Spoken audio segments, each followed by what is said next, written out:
নওগাঁর আত্রায়ে গ্রাম পুলিশদের সাথে উপজেলা নির্বাহী অফিসারের মতবিনিময় সভা অনুষ্ঠিত হয়েছে। নওগাঁ প্রতিনিধি জানান, বৃহস্পতিবার দুপুরে উপজেলা পরিষদ মিলনায়তনে এই মতবিনিময় সভা অনুষ্ঠিত হয়েছে।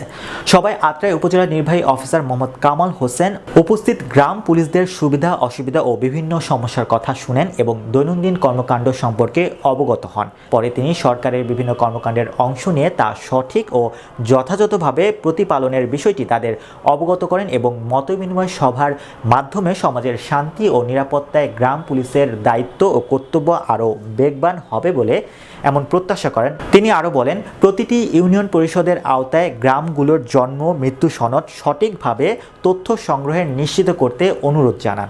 এ সময় উপজেলার আহসানগঞ্জ ইউনিয়ন পরিষদের চেয়ারম্যান শেখ মঞ্জুরুল আলম মঞ্জু, ভোপাড়া ইউনিয়ন পরিষদের চেয়ারম্যান মোহাম্মদ নাজিমুদ্দিন মণ্ডল, মনিয়ারি ইউনিয়ন পরিষদের চেয়ারম্যান মোহাম্মদ সম্রাট হোসেন সহ উপজেলার ৮ ইউনিয়ন পরিষদের গ্রাম পুলিশের দফাদার ও গ্রাম পুলিশ উপস্থিত ছিলেন।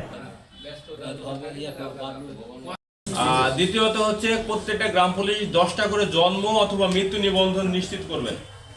কোনো সময় যদি বাবা মার যদি জন্ম নিবন্ধন নাও থাকে, তাহলে ওর কাগজপত্রগুলো নিয়ে সচিবের হাতে জমা দিবেন। আর আপনিও একটা নোট রেখে দেবেন, একটা কাগজের নোট রাখবেন, ইনার কাগজপত্র আমি সচিবের কাছে জমা দিয়েছি। 13 তারিখে ওই বদ্ধভূমিতে আসার জন্য অনুরোধ করছি।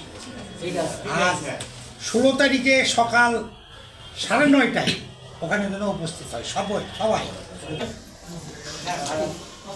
আমি কিন্তু সব দাবি দাওয়া মেনে নিচ্ছি, কিন্তু আমার দাবি কিন্তু একটা, আমাকে জেলায় বিভাগে সেরা বানাতে হবে। ঠিক আছে, আমাকে এই বিভাগে, রাজশাহী বিভাগে সেরা বানাতে হবে। এই জন্ম মৃত্যু নিবন্ধন, এটা কিন্তু আমার চাওয়া। আর কোনো ইস্যু আছে আপনাদের? বলেন।